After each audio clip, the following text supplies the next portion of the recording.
del conversatorio de los temas que hemos estado tratando. Y pues las personas que tenemos aquí creo que tienen un currículum interesante y me parece que el favor de acompañarnos para hacer esta parte del conversatorio. Entonces, está el doctor Eric Alberto Tomorsi Palacios. Buenas tardes. Mike. Qué gusto. El doctor Rafael Morales. Ya.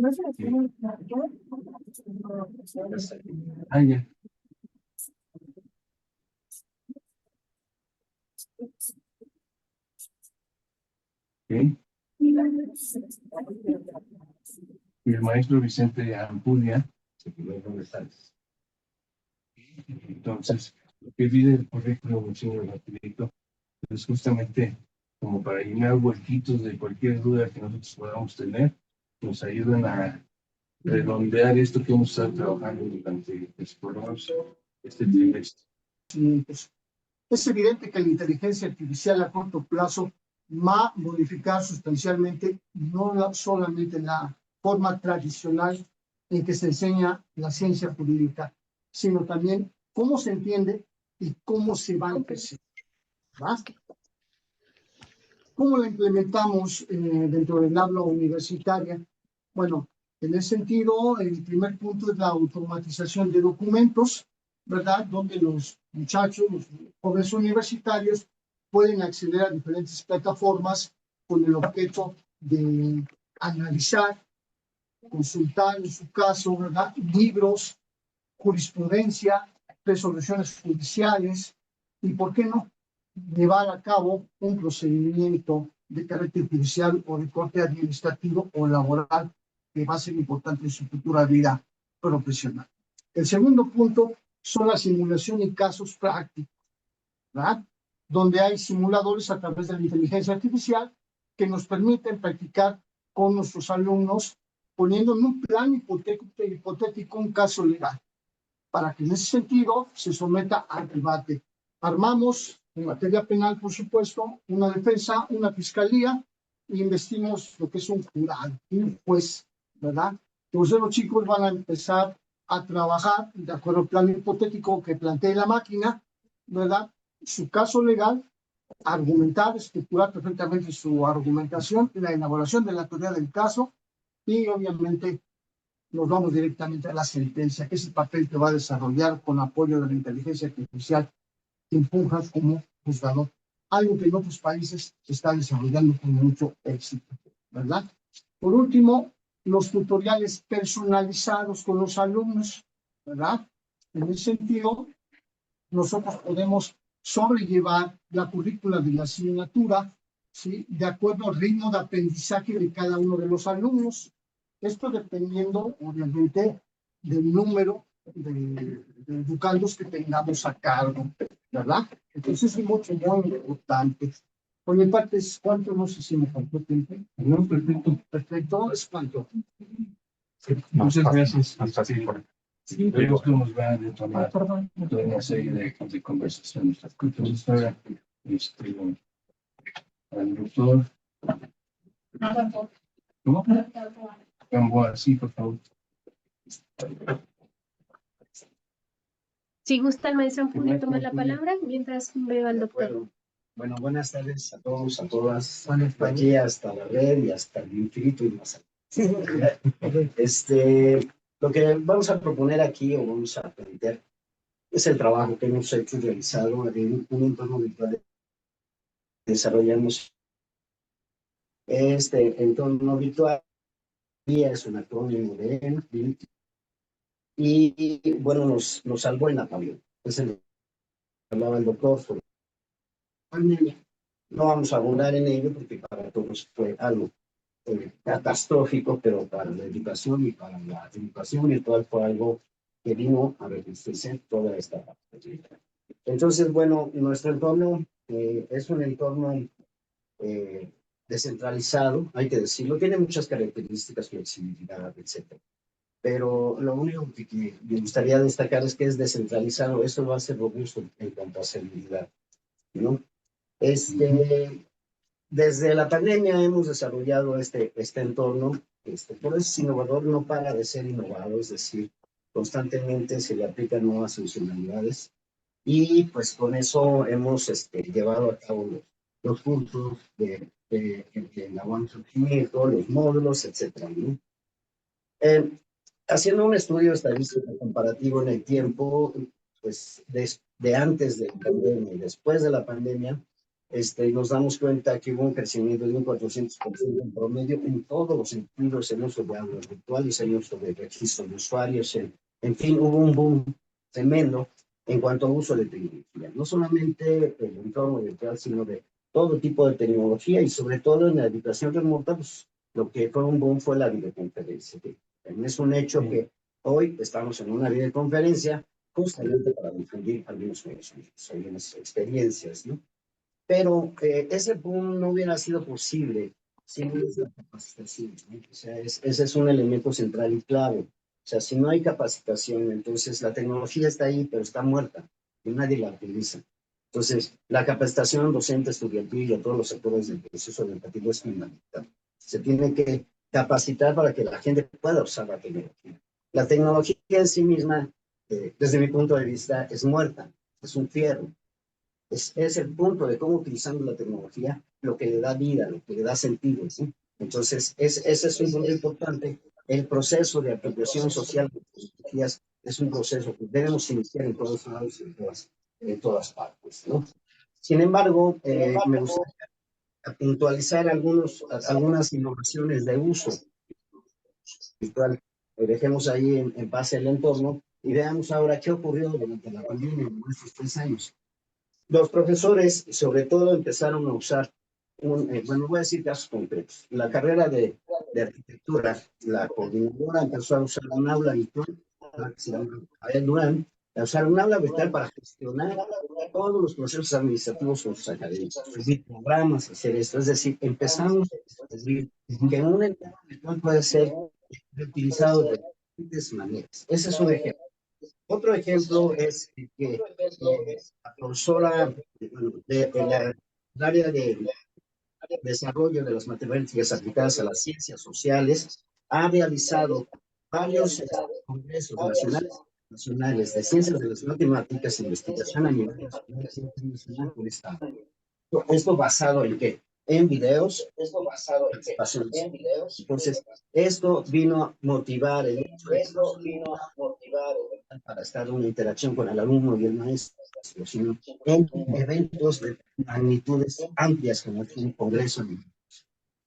Luego, también podemos encontrar otro ejemplo de una profesora que tiene un equipo de trabajo para elaborar el módulo de historias de vida, ¿no? Ese es un solo ejemplo. Pero, ¿qué es esto? Que la gente, los profesores, se motivaron y empezaron a armar equipos colaborativos de trabajo para armar UEAs. Es decir, lo que necesitamos es promover el trabajo colaborativo y entre ellos lo hicieron. No necesitamos capacitarlos para decirles pónganse a colaborar, sino entre ellos se pusieron de acuerdo y de alguna manera entonces se generaron estos grupos colaborativos. Y finalmente, con esto termino, de innovaciones muy concretas y precisas, es que dentro del entorno virtual tenemos un administrador que registra absolutamente todo lo que hacen los alumnos ahí. Cada aula tiene su historia de vida, a de cuenta, es una bitácora. Entonces, cuando uno cuenta con esas estadísticas, uno puede hacer un análisis de la información, de los patrones, de cómo se están comportando los alumnos y los profesores ante un aula virtual, ¿no? Entonces, estas son, digamos, algunos ejemplos de innovación tecnológica, tecnopedagógica, ¿no? Que se están dando como resultado de las interacciones con un entorno virtual y en una época difícil como fue la pandemia y pospandemia. Gracias. Tenemos al doctor Morales. Dos cosas que se hablaron aquí. Una, el futuro, hacia dónde vamos en la inteligencia artificial, que no sabemos si va a ser como las cataratas del Niágara, y nos vamos a decir, nos va a llevar la corriente, o si vamos a poder navegar de alguna manera. Siento eso que es un poco la idea general, ¿no? Es, promete, pero a lo mejor hay que irnos con cuidado. Y la otra son las experiencias de las de la parte virtual, que yo creo que en realidad lo que sucedió en todo el mundo, pero por lo menos aquí en la UAM, es que la libramos bastante bien. Al final yo ya estaba harto y los alumnos también, porque es horrible, no sé si ustedes dieron la clase, pero abre tu cámara, al final solo teníamos la letrita del alumno y no contestaba, uno no sabía si estaban jugando, cocinando, comiendo mientras estaba durmiendo. Pero cuando la gente sí se tomaba en serio la parte de la invitación, pues funcionó bastante bien. Yo creo que la universidad, ven que regaló tablets y tarjetas de datos y para alumnos. Nada más para mí. Para alumnos. Entonces, pues básicamente esta cuestión de las innovaciones, ya estamos subidos en el tren de la innovación, ¿no? Entonces, más vale ser conductor que pasajero. Entonces, de acuerdo, yo creo que eso es lo que podemos decir a partir de estas experiencias. Apropiación social. ¿Sí? ¿Algo que quieran decir en un minutito? Bien rápidamente, hay que recordar también, yo me voy al marco legal, indiscutiblemente, la Constitución se cumple o no se cumple, o es un mero tratado de teoría política. El artículo 3 constitucional nos dice cabalmente que obviamente el centro neurálgico donde se desarrolla el proceso de enseñanza-aprendizaje es la escuela. Y es obligación del Estado dotar los insumos básicos, porque obviamente la tecnología, la inteligencia artificial lo va a requerir. No solamente para los alumnos, sino para los maestros. Y lo más importante, la capacitación. La capacitación que en la pandemia lo vimos, le pusieron la computadora predisponiendo que sabíamos manejar el sistema Zoom, pero no había nadie que nos asistiera. A veces era únicamente el teléfono. Y yo le comentaba aquí al doctor, cabe resaltar que el magisterio, con o sin pandemia, no detuvo sus actividades académicas porque creemos en la vocación de servicio y sobre todo le servimos al público. Es cuanto. Muy bien. Bueno, de mi parte solo destacar que tenemos que encontrar la forma de entrarle a la educación híbrida, a la educación virtual, a la educación presencial apoyada en tecnología. La tecnología ya existe, entonces necesitamos prepararnos, ya sea con lineamientos, ya sea con criterios y con materiales, digamos, que hagan que esta realidad sea posible a través de las tecnologías. ¿Alguno de ustedes quiere decir algo así? Pues a mí me gustaría comentar que sigue siendo una necesidad la habilitación, nuestra habilitación para ser capaces de llevar adelante una educación virtual.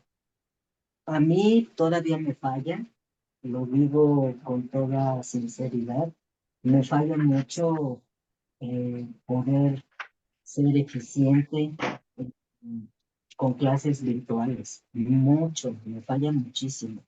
Si tengo algún problema a la hora de estar impartiendo lo que hace, no soy capaz luego de resolverlo. Entonces, eso me impide cumplir con, con el impartir la clase de esa manera.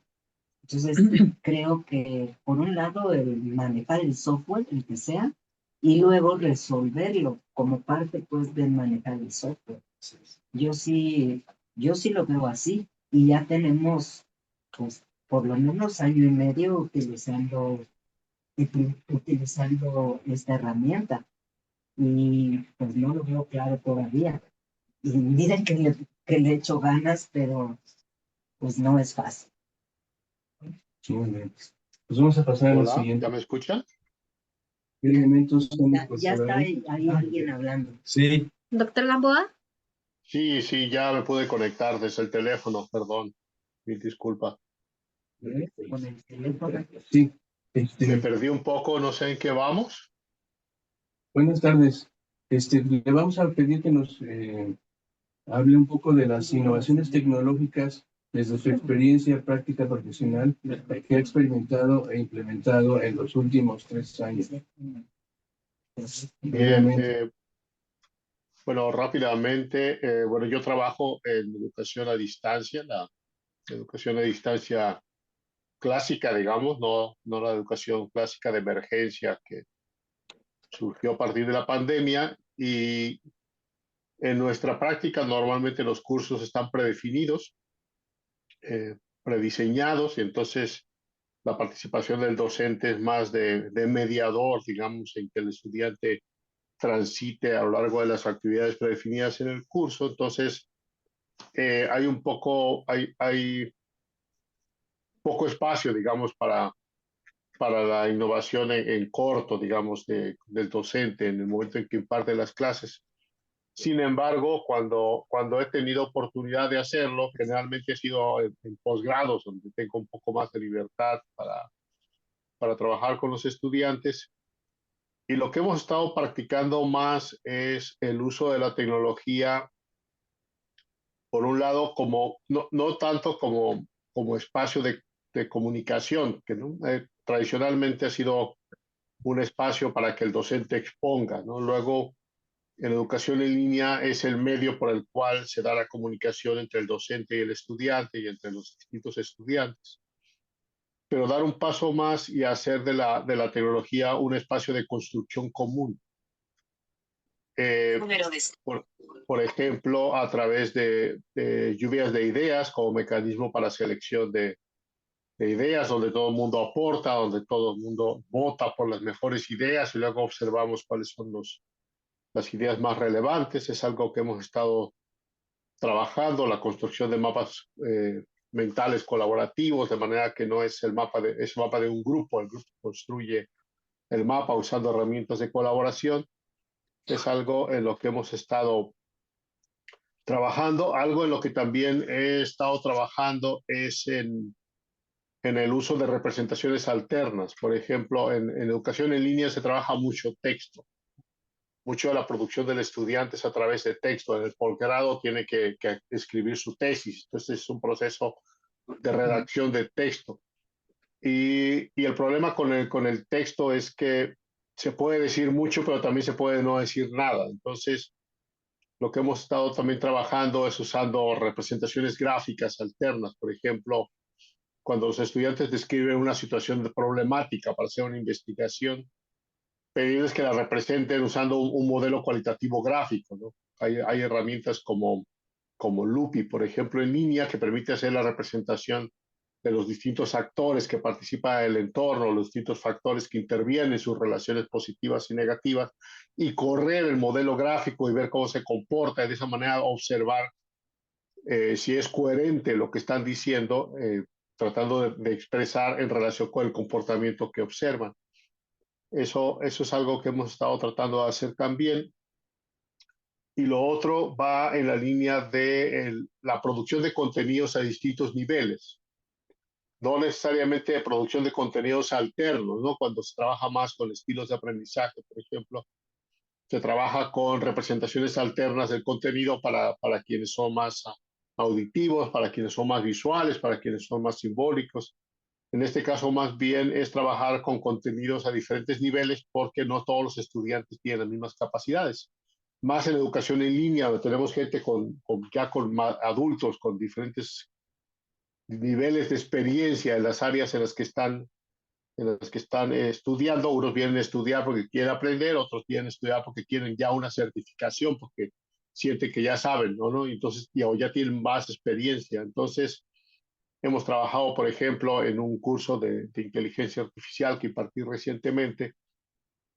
Teníamos el código. Para quienes tenían el nivel de poder trabajar, les ofrecía el código, pero el código estaba disponible en el Internet para que no tuvieran que instalar todas las cosas en su computadora y pudieran trabajar con el código en línea. Pero teníamos, en este caso era educación continua de docentes, y había docentes que no eran del área de tecnología, que querían saber de inteligencia artificial.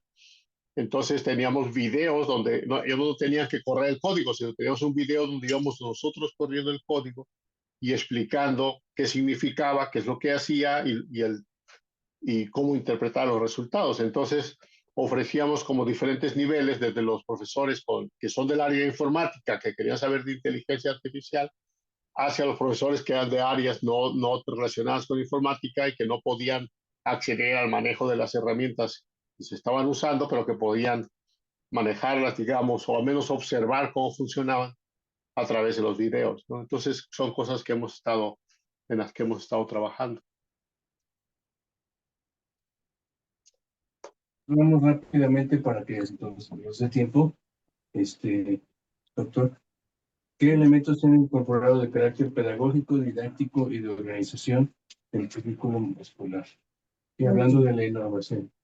Muy bien, maestro Josué. En ese sentido, las adecuaciones que venimos incluyendo en el aula, centro importante donde se desarrolla el proceso de enseñanza-aprendizaje, pues obviamente va a ser acotado primeramente por recursos de orden tecnológico, ¿verdad? Pero las escuelas están en el equipo predispuesto y los alumnos también cuentan con el equipamiento en sus casas o con sus teléfonos móviles. Entonces, sí nos va a permitir en un plano de igualdad avanzar en cuanto a la comisión de ciertos objetivos. Va a haber gente que no tenga una computadora, en caso una impresora, entonces sí vamos a encontrar graves problemas. Otro aspecto que cabe resaltar es que pasamos ya del conductivismo, ¿sí?, como método tradicional en la ciencia jurídica del derecho, a una segunda vertiente que era el constructivismo, el trabajo colectivo, el trabajo en equipo. Sin embargo, estamos frente a la inteligencia artificial. La inteligencia artificial que día con día va caminando de una manera secuencial muy rápido. Inclusive está dejando atrás otras ramas, incluyendo la ciencia jurídica. Ya se habla de un derecho a la inteligencia artificial. En México, el marco normativo es muy pobre, muy escueto. Entonces, con esos detonantes, yo en lo personal tengo que tener mucha mesura. Lo estamos viendo con el chat GPT. Igual, porque yo establezco en línea un examen y caray, ustedes saben los resultados. Sí, la máquina tiene la respuesta, más no el alumno. Entonces también tenemos que ponderar hasta dónde les está restando la capacidad de imaginación, de pensamiento, de racionalizar, y lo principal, esos llamados aprendizajes blandos, como es la lectura, la comprensión misma, ¿no? En ese sentido, pasamos ya a segundo plano y nos convertimos en menos acompañantes, tutores en ese proceso, y yo considero con la maestra, pues, obviamente sí estamos requiriendo mayor capacitación para enfrentar ya lo que es irreversible, la inteligencia artificial. Sí, es otro punto de partida. Tal vez nosotros ya libramos la informática, nos fuimos tropicalizando, manejamos el lenguaje de los alumnos, pero frente a la inteligencia artificial hay mucho trabajo que tiene que realizar. Es cuánto. Sí. Maestro. Porque nosotros vamos a destacar la experiencia de la maestría en sociedades sustentables de la UNI. Pues una modalidad, es una oferta educativa que nació siendo semipresencial en la formalidad, pero en realidad solo van una semana al trimestre y todo lo demás están en sus comunidades. Entonces, este modelo que tiene la maestría propiamente es un modelo híbrido, es un modelo mixto, que de manera anterior a la pandemia, pues nace en el 2017, pero digamos se iba realizando a distancia las actividades prácticas. Con la PED, se logró que se integrara la videoconferencia a esta modalidad educativa que tenemos. Esto vino a robustecer la propia maestría, porque entonces las reuniones sincrónicas y presenciales robustecieron, ¿no?, la comunicación entre los profesores y los alumnos, ¿no?, lo cual le dio a esta maestría un éxito para salir de la pandemia, pero muy bien librado. Pero, ¿cuál es la base de esto? ¿Cuál es la base de que esta maestría tenga este éxito? El éxito es que está basada en un diseño instruccional adecuado. Es decir, no es nada más tener una oferta académica híbrida por tenerla, sino tiene que estar bien pensada. Tiene que tener un diseño instruccional bien preciso. Y sobre todo, por ejemplo, con conocimiento de la pedagogía, de la didáctica, de la tecnología, de las metodologías, etcétera. Es decir, se hizo una reflexión al inicio de la pandemia para que esta maestría se transformara en una educación que fuera con uso de la videoconferencia, hiciera pues su, aplicación, ¿no? Entonces, bueno, la innovación tecnológica de esta maestría es importante porque fue una transición de pasar de lo semipresencial a pasar a modalidad remota, y eso hizo que esto tuviera un efecto de éxito. ¿Qué ventajas teníamos? Bueno, que los profesores ya manejaban la tecnología, los alumnos ya también manejaban la tecnología. Entonces, eso hizo que este cambio de esta maestría lo hiciera así. También tenemos otro ejemplo, aunque digamos, sí hemos realizado un estudio de esta maestría para saber, a partir de entrevistas con los docentes, para saber cómo ocurrió el cambio. Pero hay otra maestría en producción editorial, que es una maestría que está en el área de ciencias y artes para el diseño, que nació presencial y luego paulatinamente se fue convirtiendo en una modalidad híbrida de manera muy natural, conforme las autoridades de las maestrías y esto lo fueron permitiendo. Ustedes saben que legalmente todavía no tenemos una legislación exacta en toda la universidad sobre estas modalidades virtuales o la educación a distancia. Bueno, aquí el doctor Pablito nos puede platicar de eso en relación a cómo estamos viviendo estas ofertas y que sí es necesario irlas socializando, ¿no? Entonces, necesitamos innovar pedagógicamente en nuestras ofertas educativas, como es esa maestría, como es la otra maestría de producción editorial. Gracias. El doctor Morales. Sí, bueno, nosotros, como ya comentaba previamente, pues somos educación en línea desde un inicio. Entonces, algo en lo que hemos estado trabajando es en la producción de contenidos alternos, ¿no? El uso de videos, por ejemplo, que los estudiantes se presenten, expongan, problematicen, se expresen mediante representaciones gráficas, como es el caso de infografías, como es el caso de videos.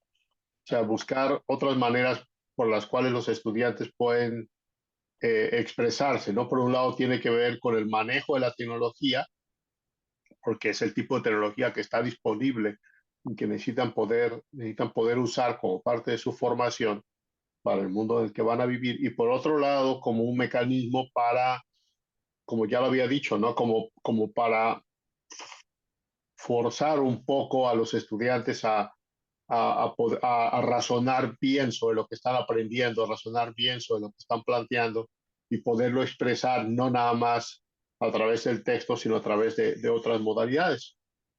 En particular, en el caso de la educación en línea, la herramienta más abusada probablemente ha sido el foro de discusión. El foro de discusión se usa prácticamente para todo. Entonces, algo también en lo que hemos estado trabajando es en saltar el foro, en buscar otros esquemas de comunicación en los cuales los estudiantes pueden interactuar y no necesariamente es a través de la estructura verticilineal o la estructura jerárquica que establece un foro, ¿no? Es usando, por ejemplo, espacios como paneles donde todo el mundo puede trabajar al mismo tiempo, donde se puede compartir información al mismo tiempo, se puede conectar, se puede establecer vínculos. También, como ya lo había dicho previamente, el uso de la tecnología como espacio de construcción, como espacio de gestión del conocimiento, por ejemplo, el caso de los posgrados, tiene que ver con el uso de herramientas para la gestión de la bibliografía, para la anotación de los documentos, para obtener esas anotaciones y pasarlas a un formato digital donde pueden ser analizadas y a partir de ahí generar resúmenes, generar notas, manejar las notas en línea, con espacios de interconexión, ¿no? Espacios tipo hipermedia, donde se pueden tener notas interconectadas al estilo de lo que se conoce como el Zettelkasten de Niklas Luhmann, ¿no? Tener espacios como usando herramientas como Notion, como como Obsidian para poder manejar, para que ellos puedan manejar y puedan ir construyendo, organizando su información y construyendo su conocimiento usando las herramientas digitales. Algo que yo en particular he estado tratando de explorar de alguna manera es esta idea del diseño universal. Viniendo yo del área de inteligencia artificial por mi formación, por mis estudios de posgrado, me inclinaba directamente por la personalización, ¿no? Eso es lo que ofrece la inteligencia artificial, la personalización del aprendizaje. Sin embargo, desde la perspectiva pedagógica hay una idea muy interesante que es la idea del diseño universal. La idea es que no se tiene que personalizar de manera individualizada para cada estudiante, sino que se puede diseñar para que cada quien pueda sacar lo mejor del curso a través de lo que le interesa más, ¿no? Por ejemplo, como ya lo comentaba previamente, la producción de contenidos a distintos niveles, de manera que cada quien le pueda sacar al curso lo que le puede sacar, que no todo el mundo le puede sacar el mismo beneficio. O la producción de contenidos, el planteamiento de proyectos con diferentes objetivos o orientados, por ejemplo, cuando tenemos cursos, por ejemplo, de educación continua, donde la gente viene con distintas formaciones previas e intereses previos, pero un interés común por el curso, pues es desarrollar las competencias del curso, pero aplicadas hacia la ingeniería o aplicadas hacia la contabilidad o aplicadas hacia el derecho, de manera que los estudiantes puedan personalizar ellos su curso a través de que nosotros les ofrecemos una variedad amplia de alternativas, no necesariamente la personalización como dirigida desde la inteligencia artificial, sino la personalización en términos de abrir el espectro de las ofertas de lo que está disponible. Es el tipo de cosas que hemos estado trabajando nosotros. Gracias. Una de las cosas que aquí tomé que se me hizo interesante, todos hablan de inteligencia artificial, nadie sabemos realmente lo que es. Justo ahorita venía escuchando un podcast de los que salen de MSDC, Chris Hayes, sobre la inteligencia artificial, donde dentro de una estadio de fútbol te detectan a ti, saben que te fuiste, y que eso lo usaba la justicia para la parte de la insurrección del 6 de febrero de Trump. Entonces hubo un grupo de personas que se dedicó a hacer acopio de material y luego utilizó estas herramientas para identificar a las distintas personas, y creo que van 600 que han sido procesadas. Y no era oficial la justicia, era un grupo de gente interesada en decir, este estuvo aquí, aquí están los videos, y con eso empezaron a hacer la identificación de quién estaba a qué horas y qué cosas son las que hizo. Entonces, la parte de esta inteligencia artificial tiene su parte legal pues, muy importante. Hay que tener cuidado con lo que el mal uso, pero también hay que proporcionar herramientas para el buen uso de la tecnología. ¿No? Eso es lo que me interpreté del Un mundo nos vigila. Sí. Y la otra cuestión que a nosotros se me hizo muy natural, y yo lo veo porque en la UNAM mi hija estudió, su primer carrera fue diseño industrial en Xochimilco, su segunda fue pedagogía en la UNAM, y hizo ese modelo, ¿cómo lo llamas? Diseño instruccional. ¿Eh? Diseño instruccional. No, pero fue de esas veces que está hecha para la gente que trabaja, entonces era presencial, a lo mejor una vez por semana, y durante la pandemia y todo fue virtual, y se empezaron a utilizar todas las herramientas híbridas, exactamente. Y eso era diseñado a propósito para la gente que trabajaba. Les agarró la pandemia y ya estaban a la mitad subiéndose al carrito, entonces esa es una de las cosas que sirvieron.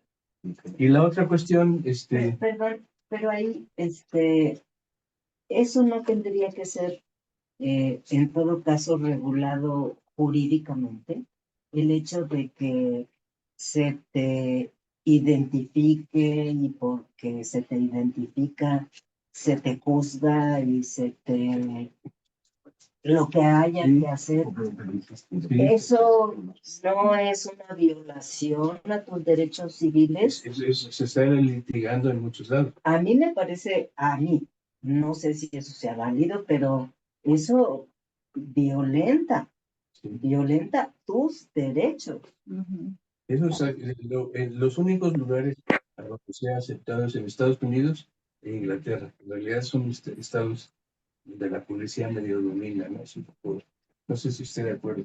Pero en los demás se protege primero los derechos de la privacidad y la identidad es privada y no es pública. Entonces ya no puedes salir a No, ningún lado. no sé si pudiera comentar un poco. Sí, Perdón, Sí, no, está bien. Una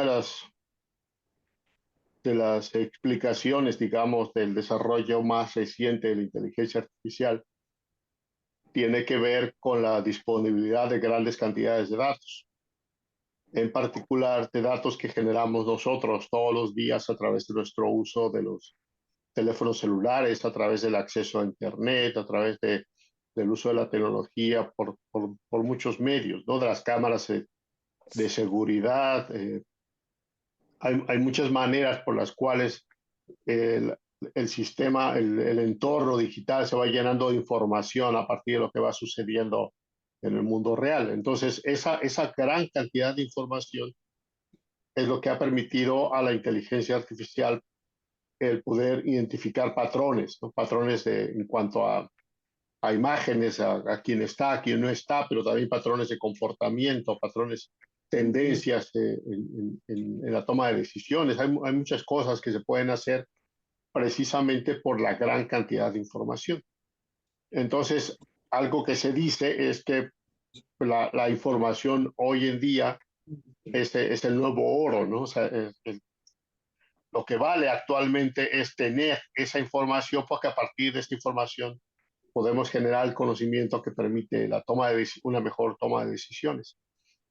Pero una manera de verlo es como el viejo oeste, ¿no? Es la búsqueda de ese oro, y la búsqueda de ese oro es una carrera global de países, ¿no? Estados Unidos versus China, por ejemplo, Japón, Corea, todos esos países que están compitiendo por tener el mejor desarrollo tecnológico, y también entre compañías. Entonces, por un lado, se entiende como ciudadanos la importancia de la legislación, de establecer, proteger mejor los derechos de los ciudadanos, pero por otro lado, hay una tendencia muy fuerte internacional hacia poder hacer uso de esos datos, porque si no, no se puede desarrollar la inteligencia artificial. Entonces, una batalla ahí entre la necesidad de los países, la necesidad de las empresas para poder desarrollar esa inteligencia artificial que los pone como líderes en el área, con las consecuencias, ganancias económicas, y lo que se podría ver, que se ve muchas veces como a la parte jurídica, como algo que detiene, como algo que bloquea, como algo que impide de alguna manera el desarrollo de la innovación tecnológica que hace falta, pues, para tener posiciones de liderazgo. Entonces,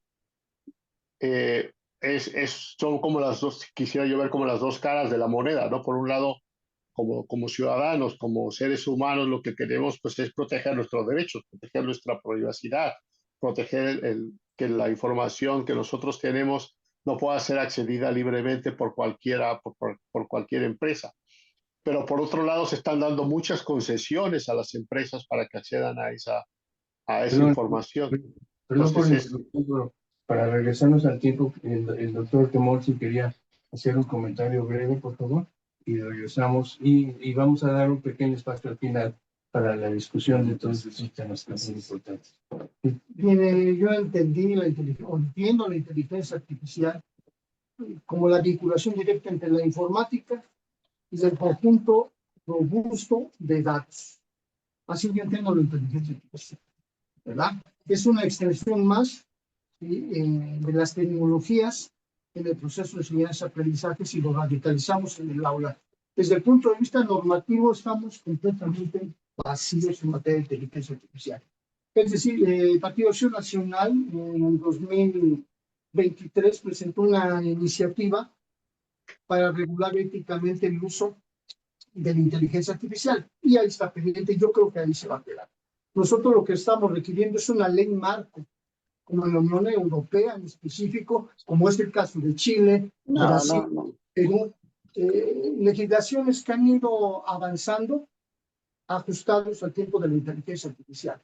Nosotros tenemos el desarrollo, sí, en materia de delitos informáticos, si lo establece el Código Penal Federal, de corte administrativo, ley de derechos de autor. Hay que recordar que la inteligencia artificial y como tal tiene beneficios para lo que es el autor. Y les dejo aquí un cuestionamiento claro que a mí me surgió un interrogante que me hizo un alumno. ¿Qué pasa si la máquina, con esa capacidad que ha desarrollado, obra de arte? ¿A quién se le da la autoría de esa obra de arte? ¿A la máquina o a la máquina misma? Que Sofía, ¿verdad? Obviamente es el mejor ejemplo de la inteligencia artificial. Obtuvo la nacionalidad, se le reconoció la nacionalidad en Arabia Saudita.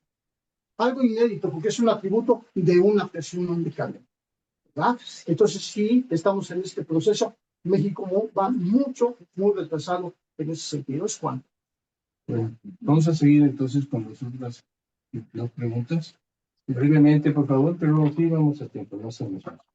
Entonces, la pregunta 3 es, esto es ya más centrada en las cosas. ¿Cuáles son los retos administrativos, organizacionales y logísticos que han surgido en la implementación? Hablando de todas las tecnologías, nada más de inteligencia artificial. Sí, entonces, por favor. Muy bien, como fotografía, recientemente se celebró lo que es el Día Internacional de la Educación. Las cuentas son malas. Es un reto verdaderamente para la educación pública. Nos manifiesta la titular del ramo en la Ciudad de México que el 18% de nuestra población no cuenta con educación. ¿Sí? Nos indica que el nivel máximo de estudios, de acuerdo a cifras establecidas por la OCDE, la educación superior media, la población se instruye en un 23%. La educación superior un 21%. Y en ese aspecto le dedica el Producto Interno Bruto del país un solo 3%. ¿Sí? Eso es lo que tenemos como fotografía. Porque si vamos a hablar de retos, bueno, realmente les voy a citar algunos de ellos. La tecnología educativa, las metodologías activas, enfoque global y multicultural, desarrollo de habilidades blandas. Sobre todo tenemos problemas en la lectura a nivel superior. Lectura, comprensión, ¿verdad? A veces la inteligencia artificial o las tecnologías en sí tienden a acotar lo más importante, la forma de pensar y racionalizar de su tema, e interpretar una norma jurídica. Les resta creatividad. Prácticamente no es una herramienta para los chicos que se han convertido en un dios de las tecnologías. Así resuelven su vida, así plantean su vida. Si no están en Facebook y no tienen like, pues quiere decir que esto inclusive nos orilla hasta el suicidio, ¿verdad? Estamos vinculados a lo que nos dice ese gran Dios. Otro interrogante que yo les pongo en la mesa de debate. En ese sentido, Facebook o las redes en sí, ¿a quién sirven? Hay gente que menciona que es utilitaria tanto para el sector privado, empresas multinacionales, como para el propio Estado. ¿Verdad? Que violentamos los derechos humanos, sí. De los retos es una evolución formativa, les repito, donde prioricemos aprendizajes blandos, sí, como una sola herramienta, sí, aquellas que nos brinda la informática y la inteligencia artificial, y una colaboración interdisciplinaria. Yo creo que por eso estamos aquí, en la que participamos diferentes instituciones, y obviamente nos vincula el aula universitaria. Es cuanto por mi parte. Muchas gracias, maestro. Sí, yo de mi parte sí debo pensar algo. Estoy muy enfocado a la aplicación de la tecnología en la educación.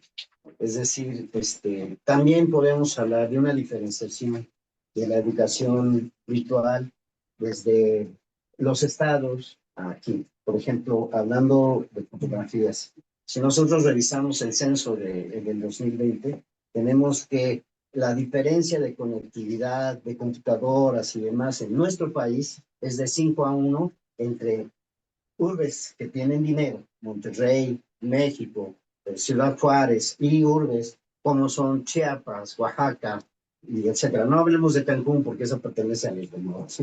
Entonces, hay una diferencia y eso es la brecha digital.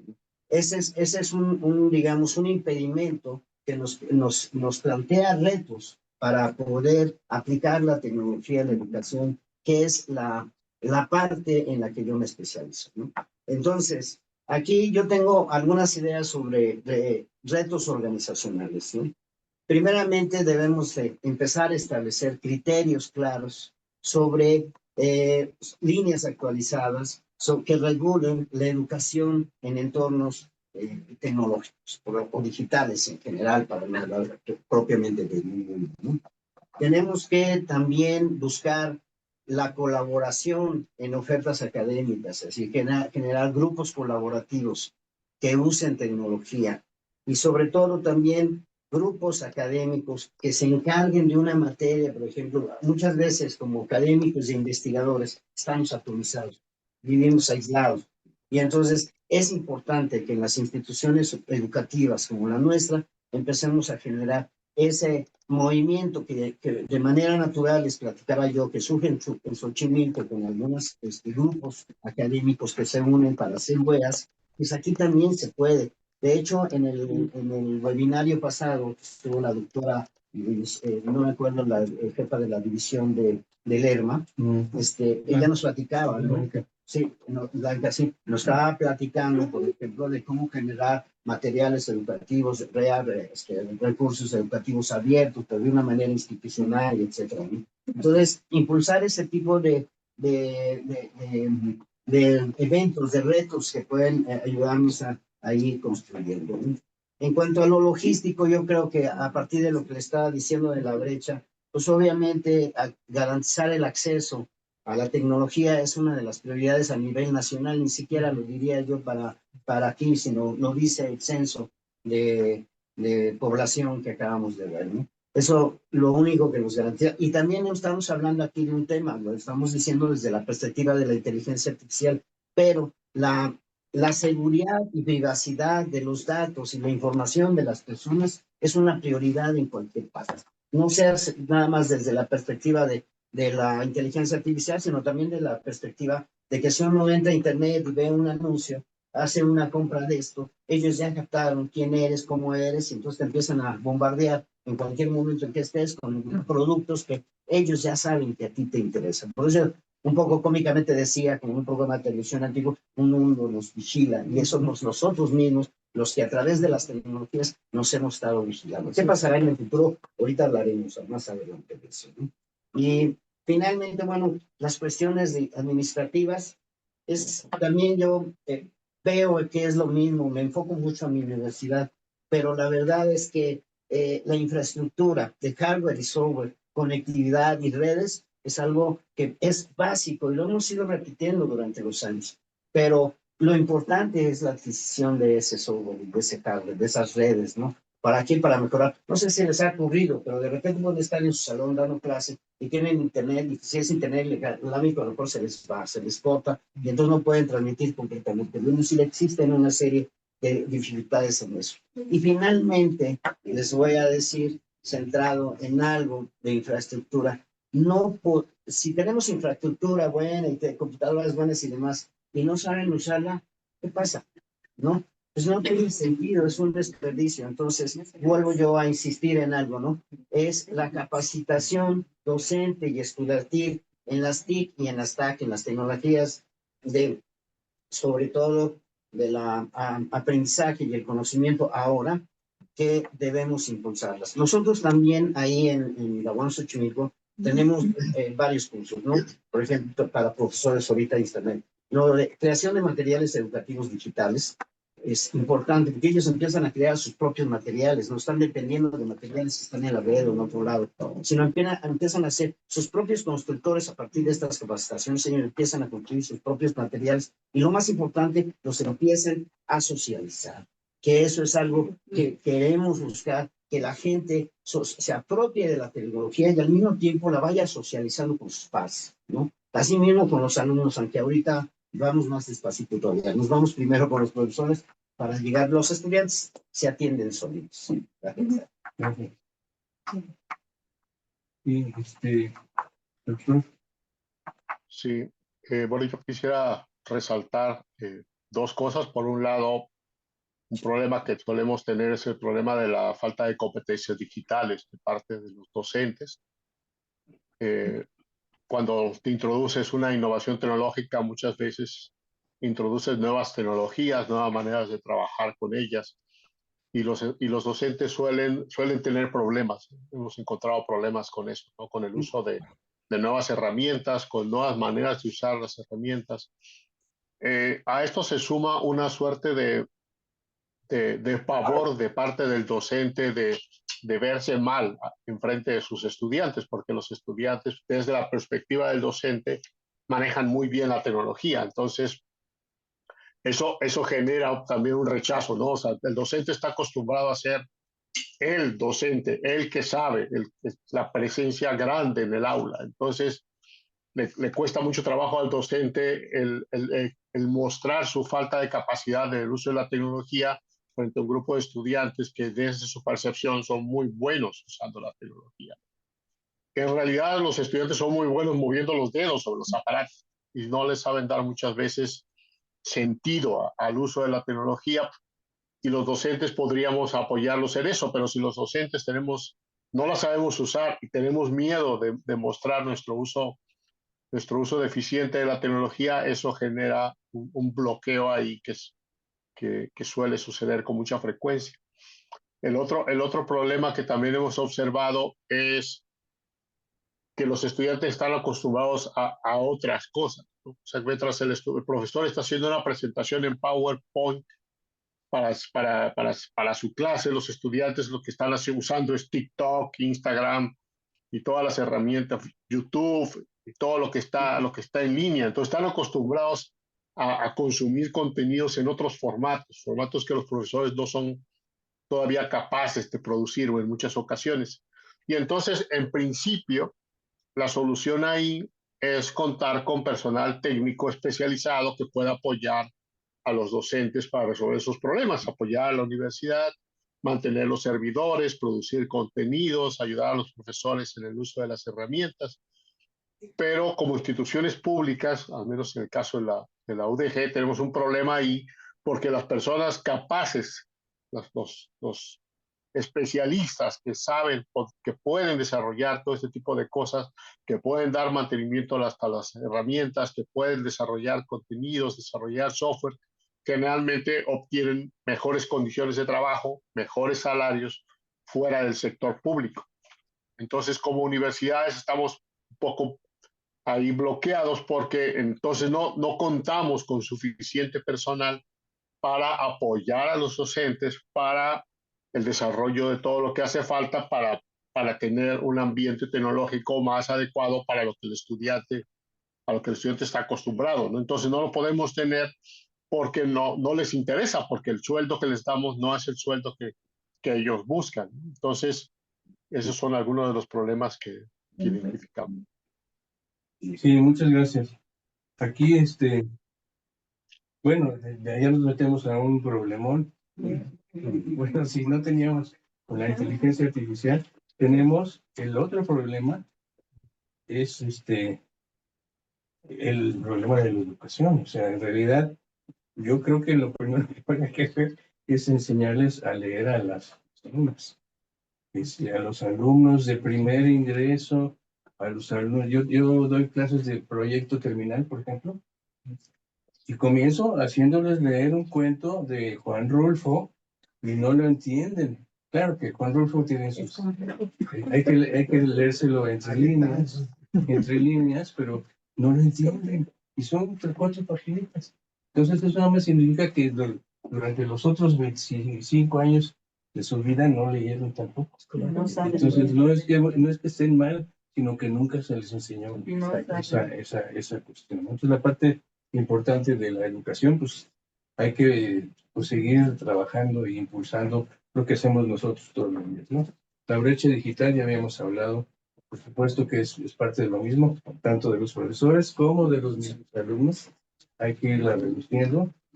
Y es lo de que los profesores deben de saber usar la tecnología también. Entonces, hay que pensar en todas estas cuestiones de una manera, yo no diría integral, porque luego las grandes oficinas se vuelven burocráticas, ¿no? Pero tutoriales así de un técnico con un profesor mano a mano, de que sí, muévele aquí, ya sabes usar una cosa, sería tal vez apropiado. Pero nos vamos a la última pregunta, que sería, ¿qué nuevas perspectivas? Ahora tenemos que irnos más allá de la inteligencia artificial.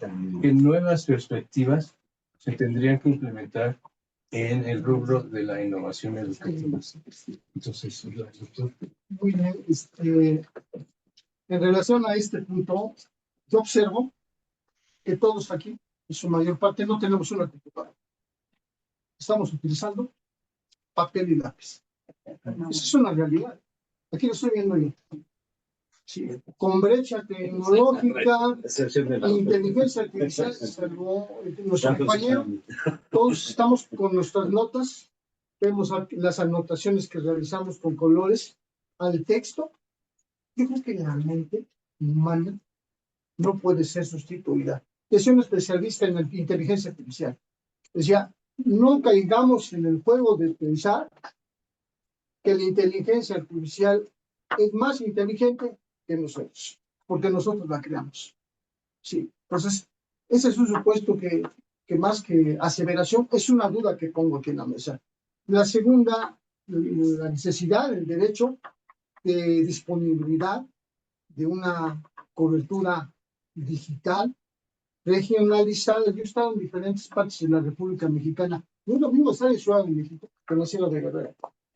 O en comunidades indígenas de Chiapas, donde yo he tenido la oportunidad de estar en Tabasco, donde hay una escuela. Sí, hay ventiladores, sí, pero no hay vidrios. Hay bancas, sí, pero no hay puertas. Donde en la escuela, donde yo fui docente en la escuela secundaria, una aula digital de cerca de 68 alumnos, solamente tenía asignadas 12 máquinas. Las demás teníamos que simular en papel. Esa es nuestra realidad. Si no partimos de una realidad, esto es un mero proyecto único. Tenemos que tener la conciencia de dónde nos encontramos. Yo repito, duele el 3% del Producto Interno Bruto destinado solamente a educación en todos sus niveles. Habría que analizar si el Estado tiene que reposicionar lo que únicamente es la Rectoría de la Educación y tomar el papel republicano y considerarla como la Constitución de 1856-57. Un derecho del Estado a educar a nuestros jóvenes. Sí, también lo pongo aquí en la mesa. Muy bien, el siguiente punto, para no robar más tiempo, es obviamente implementar el desarrollo de habilidades blandas, ¿sí? Desde el punto de vista ético, social, emocional. La máquina no siente, Sofía no siente.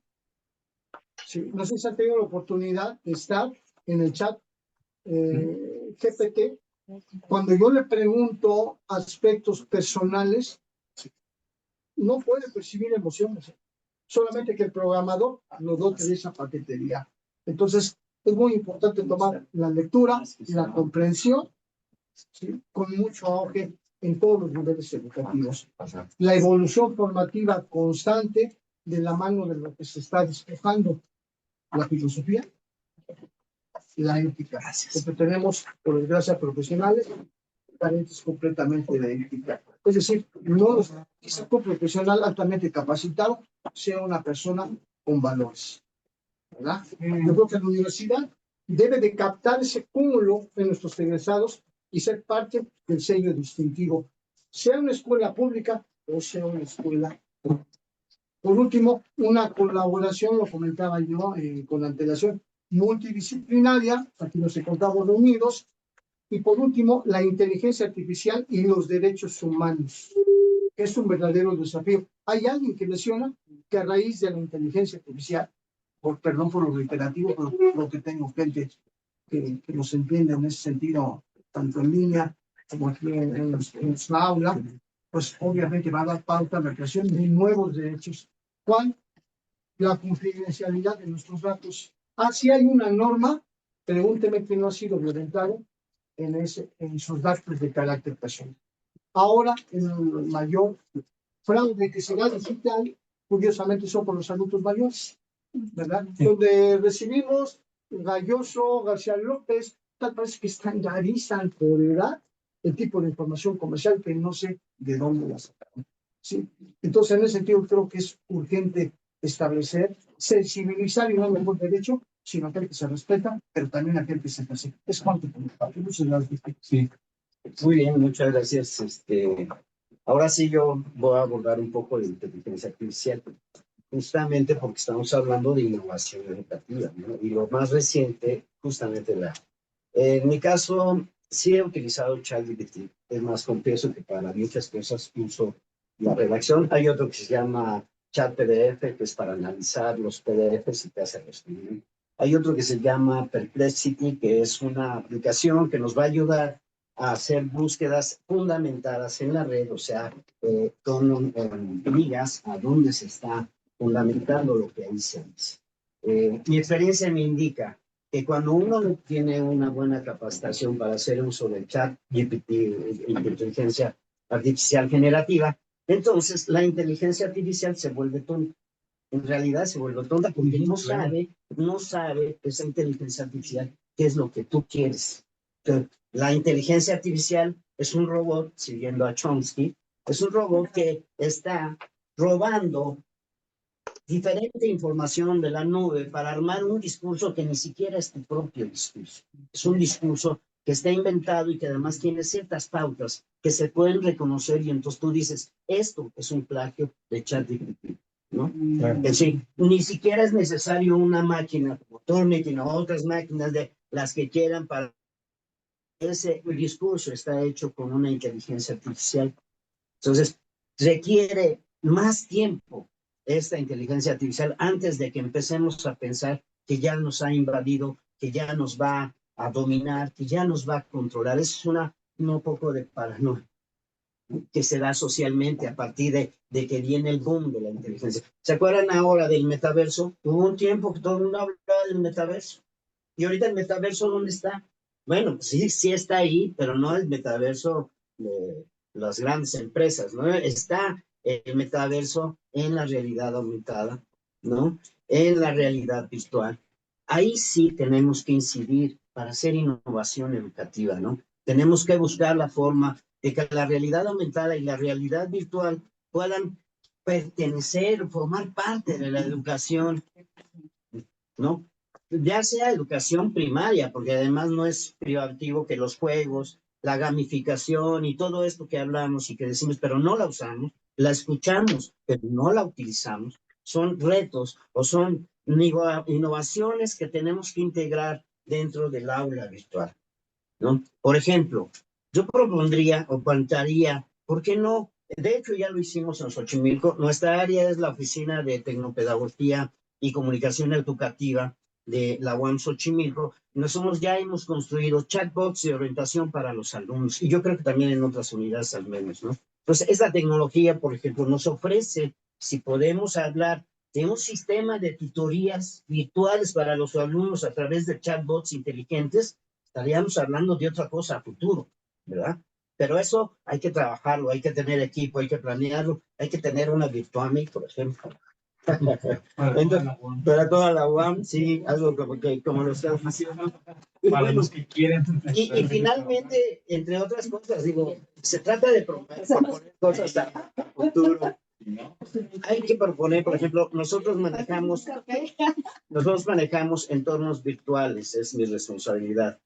Entonces, siempre hemos querido tener aplicaciones móviles alrededor de los ambientes virtuales que les permitan a los alumnos entrar a los ambientes sin tener que estar conectado.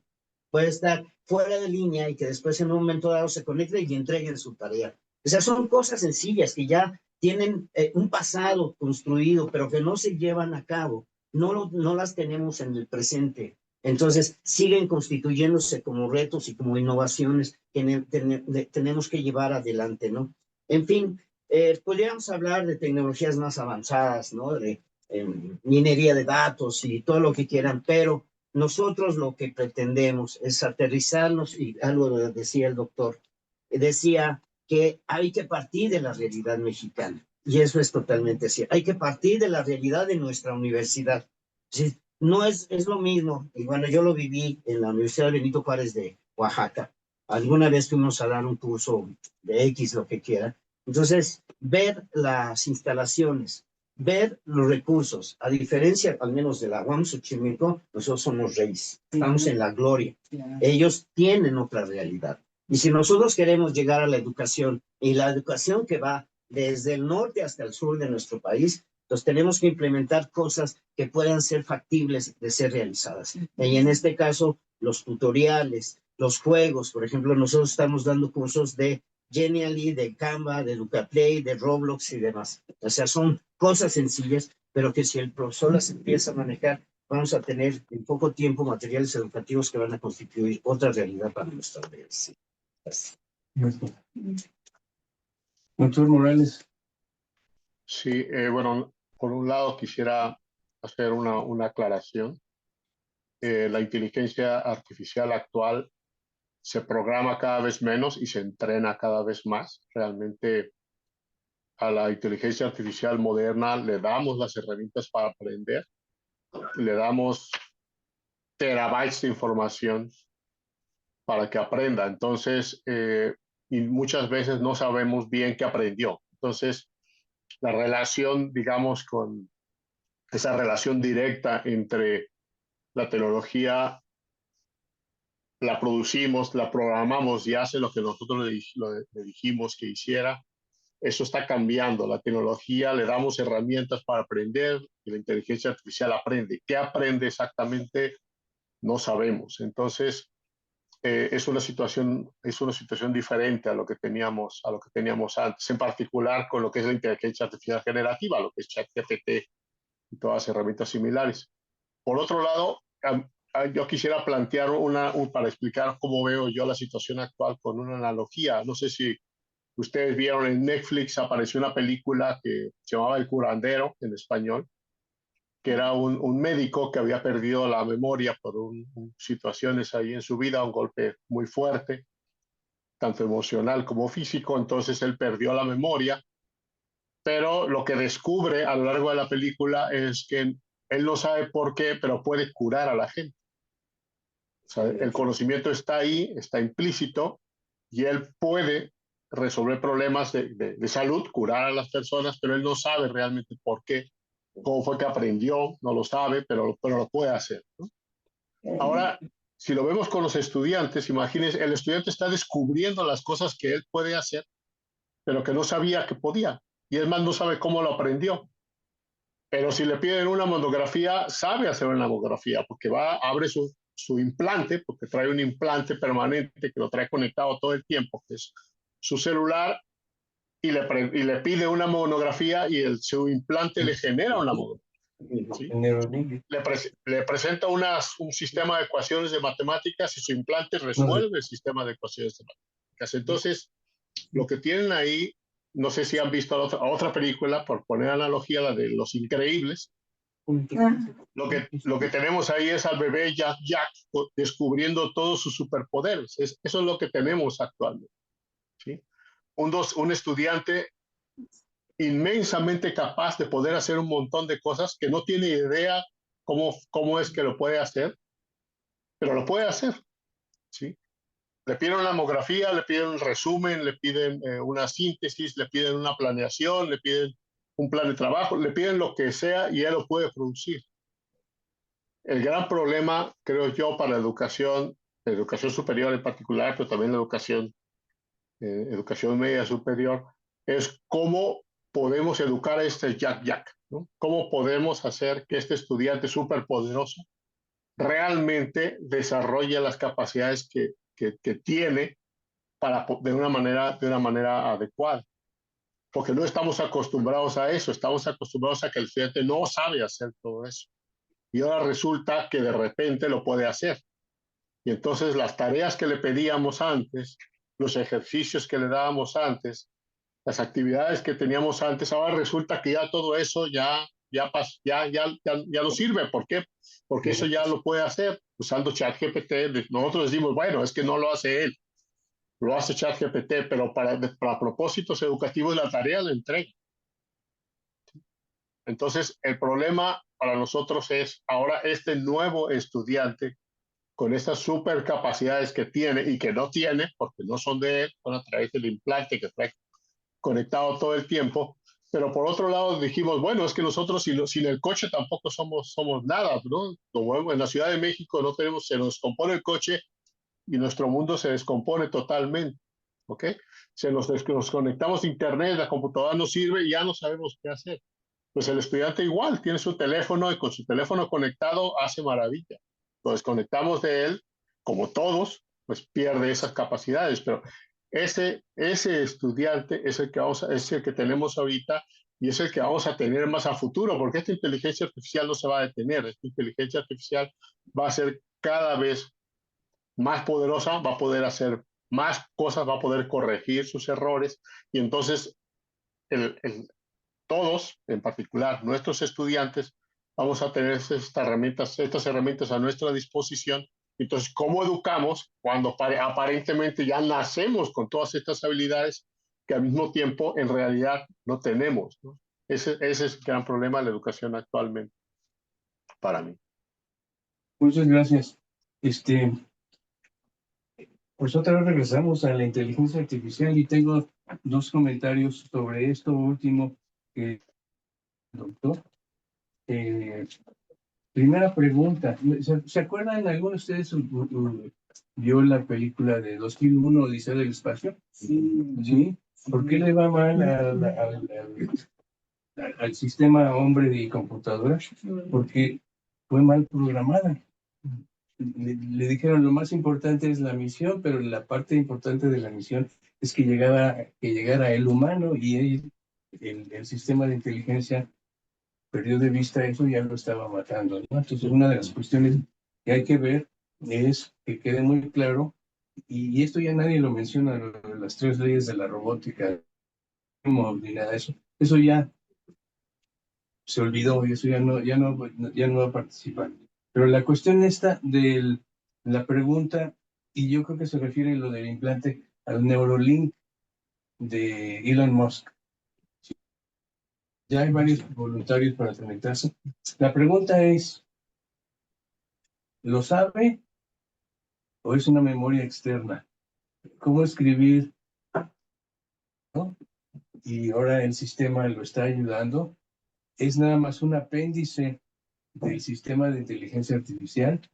¿O hay manera de cognitivamente pasarlo a la corteza prefrontal o a algún lado para que sepa lo que está pidiendo, ¿no? Esa es una de las preguntas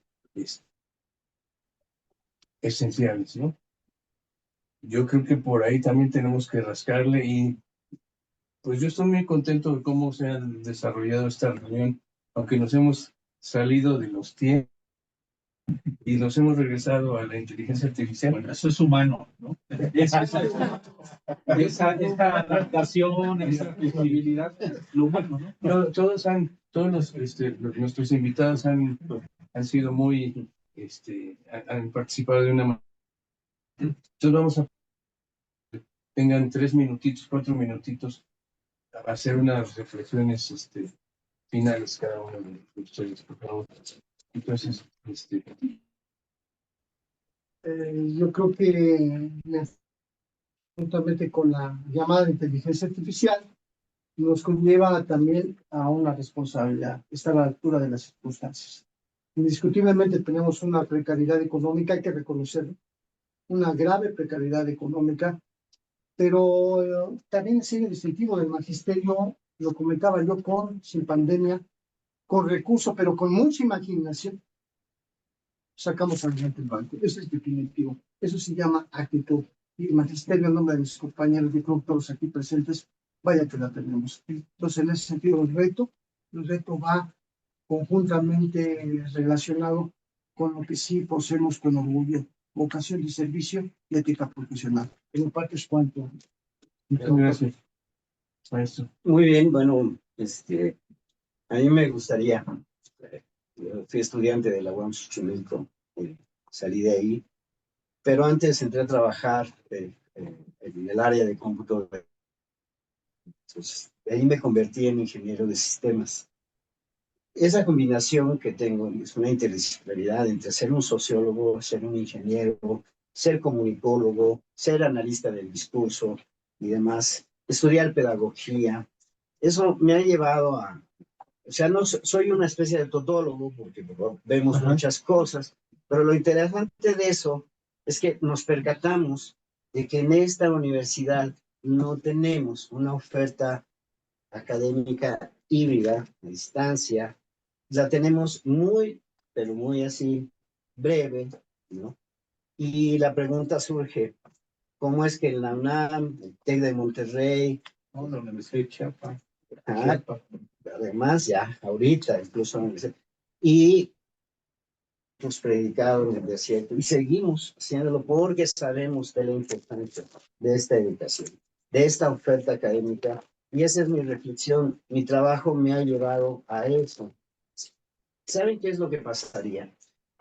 Lo único que puede pasar es que toda la gente que no tiene oportunidad de estudiar en las aulas tendría una oportunidad, ¿no? No hablamos de gente irresponsable, no hablamos de gente que no quiere, hablamos de gente que puede estudiar en modalidad libre y es responsable. Sobre todo lo hemos dado en cuenta de esto en los posgrados. Esta educación es viable, ¿no? Que no es emotiva, que no veo la carita, que no es que eso no, estoy de acuerdo para los de licenciatura y para los de primaria, ¿no? No podríamos aplicar este tipo de educación híbrida, mixta o demás a estas. Pero a la gente que va a posgrados ya tiene una responsabilidad, ya tiene un nivel. Y ya no es de que le digan, tienes que hacer esto y aquí está tu material. No, aquí están las cosas y entonces empieza a consumirlas, empieza a trabajar. Entonces, mi conclusión, mi reflexión de todo esto es que podamos generar ofertas académicas a distancia para personas que no tienen acceso a una educación presencial. Los que estamos en presencial somos privilegiados, esa es la verdad. Con todo lo que sean todos los alumnos que vienen a la universidad, aunque sean públicas, somos privilegiados. Pero también vemos por ahí que hay edad de jóvenes y muchachos que pudieran tener una oportunidad. Y cierro con esto, alguien alguna vez me preguntó, y bueno, ¿para qué quieres tener un montón de licenciados bueno, un pueblo oculto es un pueblo consciente? Claro. Gracias. Doctor. Sí, bueno, dos comentarios. Por un lado, retomando lo que comentó sobre los implantes. Es el caso del teléfono, ¿no? Antes para muchos de nosotros, bueno, de nuestros abuelos, si querían hablar por teléfono tenían que ir a la caseta. Luego ya teníamos el teléfono en la casa. Luego ya lo traemos cargando. Y ahora pues te contestamos desde el reloj inteligente o también desde los audífonos contestamos las llamadas directamente. Es muy probable que en el futuro nos va a llegar directamente la llamada aquí al cerebro. Eso es muy probable que suceda. Ahora, lo mismo con la inteligencia artificial. Antes, para usar la inteligencia artificial, teníamos que ir al gran centro de cómputo de la gran universidad para poder usar la inteligencia artificial. Ahora lo usamos en nuestras computadoras o en nuestros teléfonos. En el futuro, el uso va a estar aquí directo y va a ser muy difícil distinguir qué recordamos porque lo recordamos nosotros y qué recordamos porque nos llega directamente desde el Internet, porque al pensar en ello automáticamente nos conectamos y tenemos las respuestas. Eso probablemente va a pasar, no sabemos en cuánto tiempo, pero es el tipo de desarrollos de la tecnología que se viene dando, ¿no? Entonces, Yo creo que el gran problema de la educación y que lo está mostrando la inteligencia artificial es que para los profesores nuestra misión es hacer que los estudiantes aprendan. Y entonces nosotros tenemos que hacer que los estudiantes aprendan. Y desde la perspectiva del estudiante es, el profesor me va a hacer aprender. A mí lo que me interesa es obtener el grado. Yo voy a obtener el grado y el profesor es el que me va a hacer aprender de alguna forma u otra.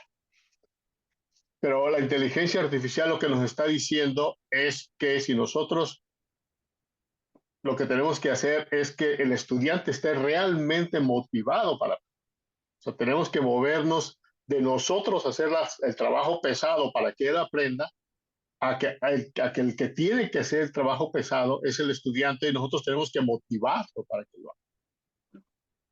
Porque los estudiantes que tenemos muchos, no sé, pues, en educación presencial, pero yo también, con la experiencia previa que tenía en educación presencial y lo que tengo en educación en línea, es que desafortunadamente la gran cantidad de estudiantes que tenemos en las aulas no están motivados para aprender. Están esperando que nosotros hagamos algo para que ellos aprendan. Es nuestra tarea, no la de ellos. Entonces son más reactivos a lo que nosotros hacemos. Entonces cuando les llega una herramienta que puede hacer todo lo que les pedimos, pues la van a usar. Una cosa que he planteado es que si ChatGPT lo puede hacer, lo va a hacer. Y lo va a hacer en el trabajo y lo va a hacer también en la escuela. Entonces, si nuestros estudiantes no están suficientemente motivados para aprender, van a usar las herramientas que le van a permitir resolver los problemas por ellos. Como antes pagaban a otros estudiantes para que les hicieran las tareas, para que les hicieran los exámenes. Entonces, ahora lo van a poder hacer gratuitamente a través de ChatGPT. Entonces, ese es el problema que está planteando, yo creo, la educación, que es que estamos haciendo mal las cosas cuando estamos esperando que el estudiante siga haciendo lo que ha estado haciendo cuando tiene las herramientas que le van a ahorrar ese trabajo si no está suficientemente motivado para aprender. Muy bien, muchas gracias. Pues pasamos a la parte de discusión entre nosotros. Entonces, primero. Sí. Esto del aprendizaje, ¿cómo evalúan el aprendizaje de los participantes en los diferentes sistemas de conocimiento que organizan? Pregunto por esto, porque hace 60,000 años no hablábamos y terminó hablando toda la especie, dialectos diferentes, pero se socializó finalmente. Hace 5,000 años solo las élites escribían y hasta el siglo XIX se empezó a socializar la lectoescritura como algo masivo para todas las poblaciones, con efectos impresionantes. El cerebro de alguien alfabetizado tiene una interconectividad de áreas y de una densidad de conexiones neuronales muy diferente de una persona que no sabe leer y escribir, de un analfabeto. Y sin embargo, el analfabeto sigue siendo perfectamente funcional para los entornos que hay.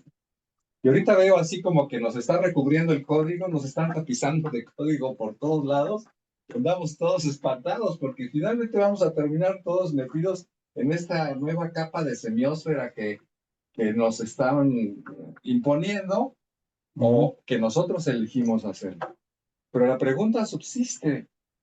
Esta cuestión que planteaba el doctor en línea, ¿cómo estamos seguros de que nuestros estudiantes, pasen lo que pase, aprenden? Cuando escuché la primera vez lo de la realidad virtual, dije, wow, sensacional. El estudiante ya no me va a tener que soportar a mí. Va a entrar a un salón y va a trabajar con Piaget una semana, evaluación de niños chicos. Y otra semana va a trabajar con Skinner en realidad virtual, entrenando ratas y pichones. Y una más con Freud, viendo pacientes en el diván. Y se avienta historia, y se avienta método, y se avienta partes de historia. Y no pasó. Jugamos con el ELISA, de los primeros chatbots, para terapia y cosas por el estilo. Y sigue muy alejado del entrenamiento de terapeutas para atención a ahora la urgente necesidad que tenemos de salud mental. Entonces, estamos así como que de un lado nos empujan y del otro lado, pues hazle como puedas. Específicamente, la evaluación y el aprendizaje para sus campos. Y muchas gracias por sus iluminadoras presentaciones. Bien, sin embargo, pues obviamente tomando su pregunta, trataré de responder. Usted sabe que hay una teoría sobre la evaluación. Múltiples teorías sobre la evaluación. Sí. Entonces, en ese sentido, habría que priorizar lo que serían para nosotros aprendizajes significativos, en mi caso personal, ¿verdad? Y eso parte del razonamiento del propio alumno. Yo les pongo un caso legal y es ahí donde reviente el alumno prácticamente, porque con computadora en la mano, con el GPT, no lo puede contestar. Sí, forzosamente lo que yo busco es hacer interpretadores de un marco normativo, perdón, no multiplicadores. Vaya, lo estamos viendo en la función que tiene el juez, tiene al lado el GPT. Es una realidad. En Brasil se dio, ya se emitió la primera ley, sí, por parte del Congreso, apoyada en el GPT. Saqué conclusiones. Sí, en Brasil, parece que es en Colombia, vuelvo con el caso de Brasil, se dictaron sentencias, teniendo a la mano, como auxiliares, aclaro, un GPT.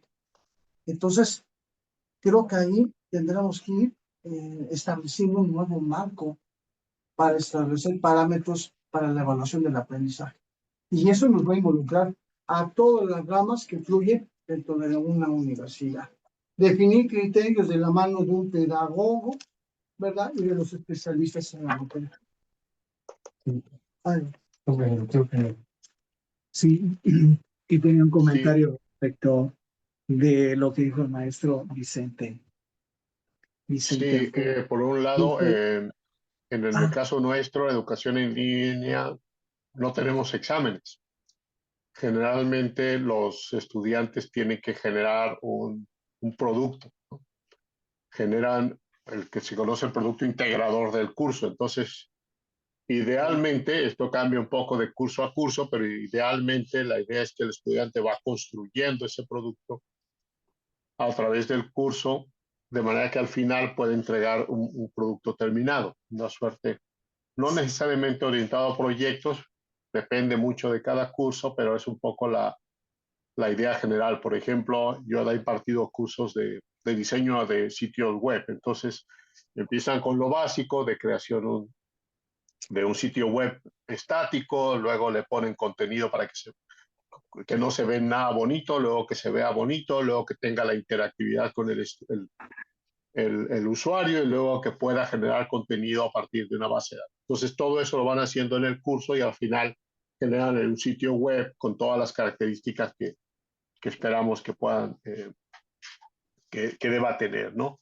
Por otro lado, algo que trabajamos, depende, ahí también depende un poco del diseño del curso y también depende un poco de la disponibilidad del docente, pero generalmente, al menos en mi caso particular, es las entregas múltiples. El estudiante entrega su trabajo, lo que hizo, y entonces el profesor lo retroalimenta y tiene la opción de volver a entregar el trabajo. O sea, es un proceso de aprendizaje, no es un proceso de atinarle a la primera, ¿no? Entonces, el estudiante hace, el profesor lo retroalimenta, el estudiante reconstruye y puede volver a entregar sus trabajos hasta que genera la suficiente calidad para pasar al siguiente nivel. Es algo también que hemos estado trabajando.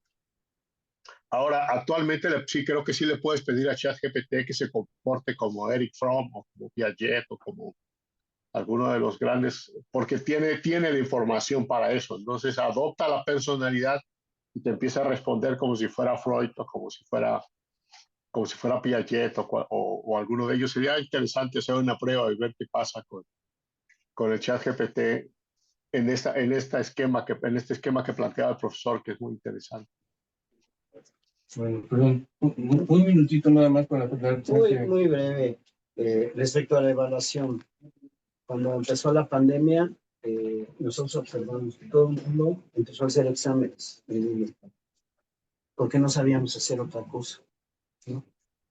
Entonces, la pandemia también vino a revelar que los exámenes no es la única forma.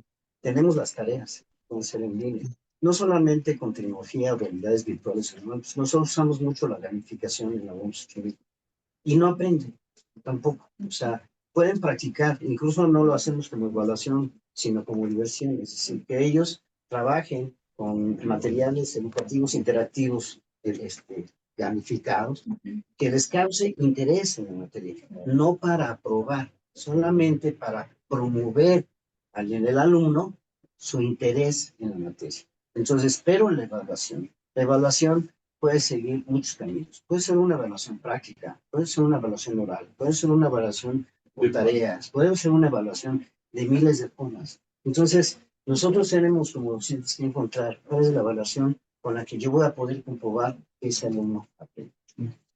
Ahora sí, bueno, muchas gracias por sus conversaciones, por sus ponencias. Realmente me han despertado muchas ideas, mucha reflexión sobre el tema de las tecnologías y particularmente sobre la inteligencia artificial en educación. Yo, sobre lo que usted dijo, profesor de maestro Vicente Ampudia, esa postura de que no está usted de acuerdo en que la educación mixta puede ser una buena vía para el nivel licenciatura, fíjese que yo coincido con usted, digamos, parcialmente. Estoy de acuerdo en que para el estudiante que actualmente está en una formación presencial, sería un error de la institución universitaria involucrarlo en la dinámica de ahora tener que entrar a una formación mixta porque él no ingresó con esa idea. Para empezar, no ingresó con esa idea y tampoco ha habido una selección del estudiantado que efectivamente, de acuerdo con sus antecedentes académicos, sus intereses y habilidades, pudiera desempeñarse adecuadamente en una formación mixta. Pero ahora va mi explicación de por qué parcialmente, porque la universidad sí podría establecer una modalidad mixta o a distancia, pero con planes y programas de estudio específicamente diseñados para esa oferta educativa, pensando en el perfil del alumno y también en el perfil del docente que podría estar, digamos, no solamente habilitado como capacitación, sino también porque naturalmente a él le guste ese tipo, el performance pues en línea, ¿no?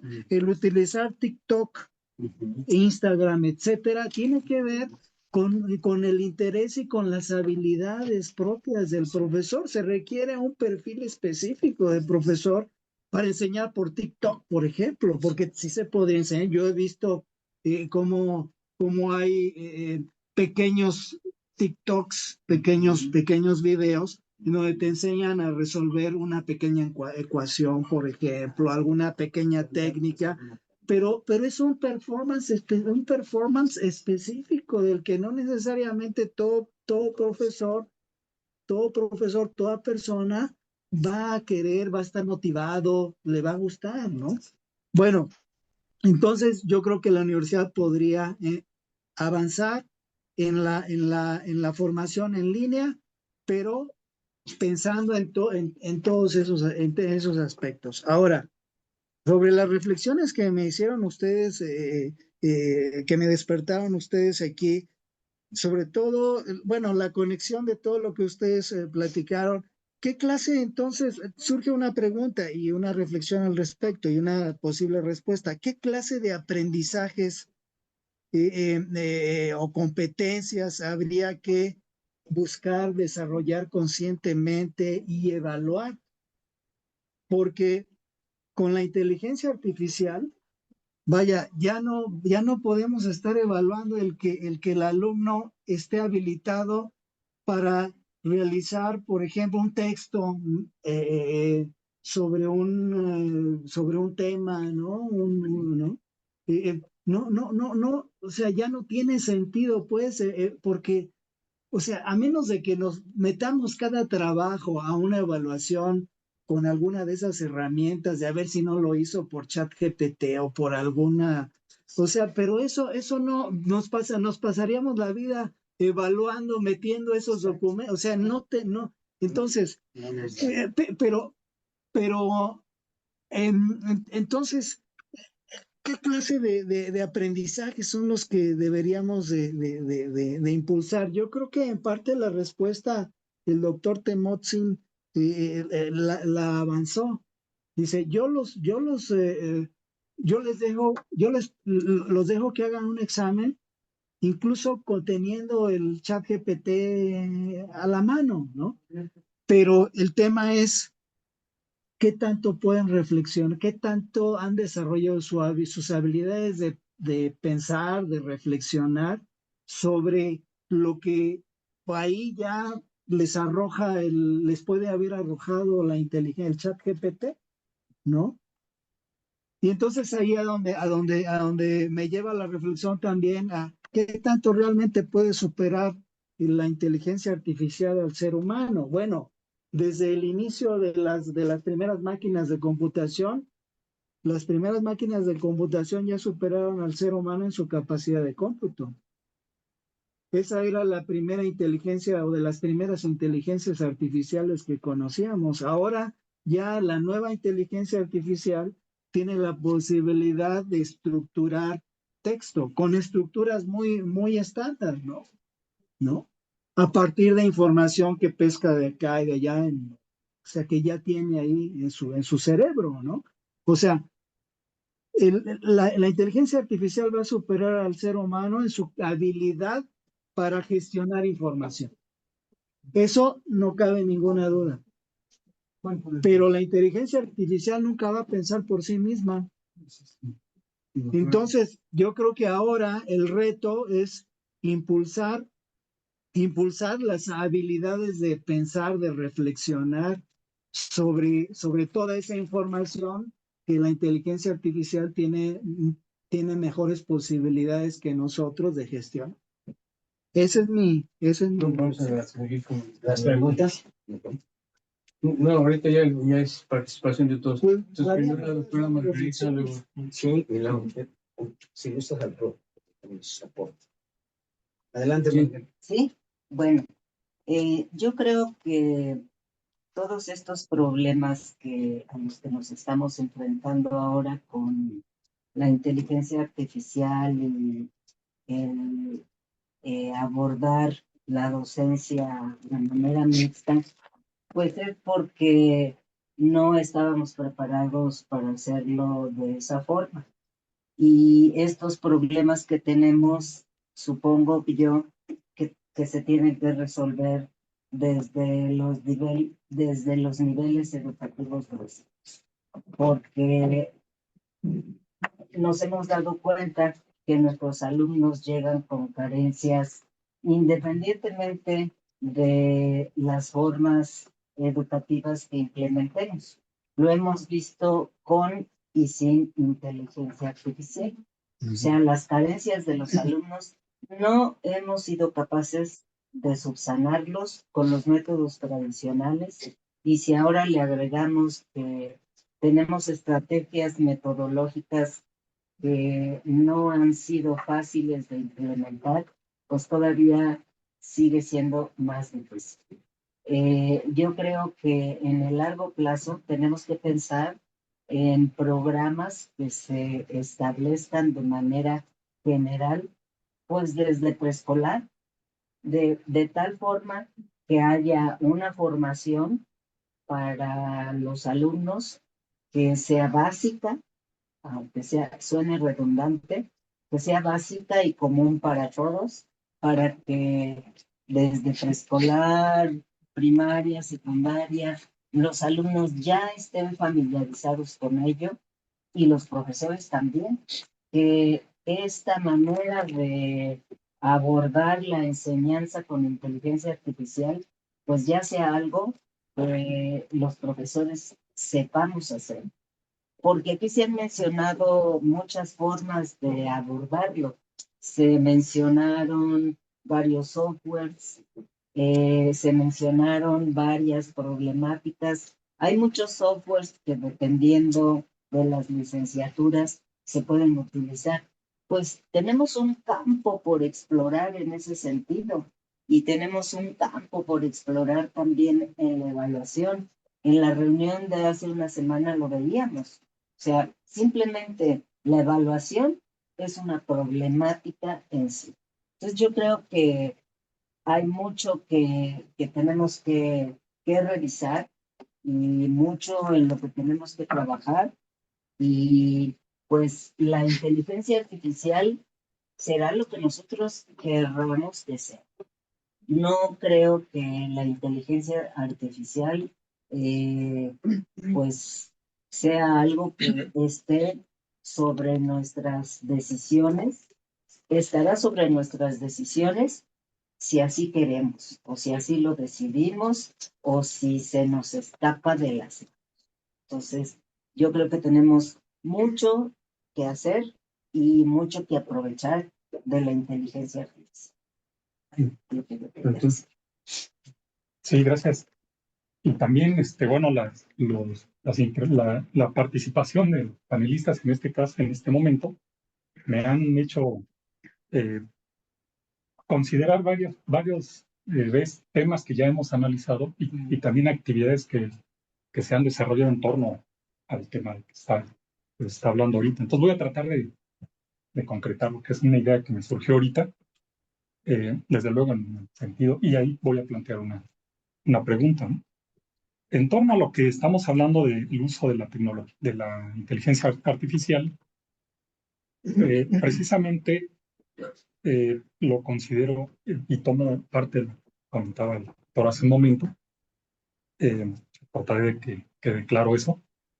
Bueno, el humano como inteligencia artificial como parte de un proceso, digamos, o una parte de la tecnología, ¿no? Ya se comentó que a nivel del celular o lo tomó en cuenta el doctor, como ya un implante, y ahora se nos mencionó también posible el futuro tecnológico de un implante a nivel cerebral, ¿no? Pero yendo al humano, desde luego, desde el punto de vista como ente biológico, ¿no? Y por ahí va mi reflexión, que está sujeto a las leyes de la naturaleza, ¿no? Entre ellas, desde luego, las leyes que conllevan al proceso evolutivo. Y ahí es donde menciono lo que también, bueno, relaciono lo que comentaba el doctor hace un momento, simplemente del paso de la comunicación originalmente que era más gestural y gutural, a pasar una comunicación con un lenguaje hablado, que es el lenguaje que usamos propiamente. Parece quizás sea una parte del proceso evolutivo humano, pero el humano tiene un periodo de tiempo relativamente corto de existir para hablar de procesos evolutivos como los que nos dedicamos a esa disciplina, pues que son en tiempos geológicos, son en tiempos muy largos para hablar de un proceso evolutivo, por ejemplo, una especie que con tan poco tiempo como la humana, como la especie humana, ¿no? Homo sapiens. En ese sentido, digamos, incluso vi apenas como un anuncio, pues, que me interesa leer, un artículo que, según demuestran, evidencias con investigación, evidencias del proceso evolutivo, que ya hay un proceso, más bien, evidencias de cómo está llevándose a cabo un proceso evolutivo en la especie humana. Lo voy a leer para ver en qué aspecto, ¿no?, está habiendo ese cambio. Y bueno, finalmente, mi pregunta es, espero, me cuesta un poco de trabajo explicarlo, pero porque no es tan simple, ¿no? Espero haber más o menos puesto el contexto al cual me estoy refiriendo.